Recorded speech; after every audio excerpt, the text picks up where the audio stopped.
on va regarder la convexité d'une fonction à partir du graphique. Donc, j'ai la courbe ici de la fonction f sur l'intervalle -3, 7. Et je vois que si je me place sur -3, 3, toutes les séquentes, toutes les droites comme ça, toutes les droites, si je prends 2 points de ma courbe et que je trace la droite, toutes les droites formées ainsi sont au-dessus de ma courbe.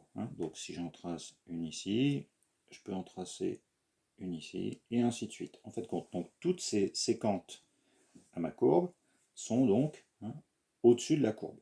Ma courbe est en dessous. Donc sur -3, 3, j'en déduis que donc CF est en dessous des séquentes. Et du coup, j'en déduis que sur cet intervalle, ma fonction f est convexe. Fonction convexe, c'est donc quand elle est tout le temps en dessous de ces séquentes.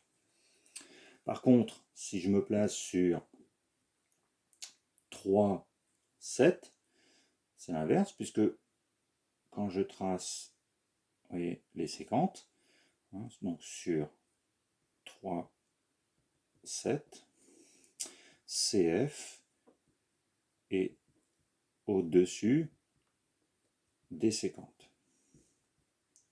Et dans ce cas-là, la fonction f est dite concave. Donc ça veut donc dire que si je prends ce point-ci, en 3, j'ai un changement. Je passe de convexe à concave, et donc ce point-là, c'est ce qu'on va appeler donc le point d'inflexion. On change, changement de convexité. Donc ici, graphiquement, ce point-là, il a pour coordonnées 3, 1,5. Donc graphiquement, j'arrive à déterminer la convexité, et si j'en ai s'il y a un changement de convexité, j'arrive à déterminer les coordonnées du point d'inflexion.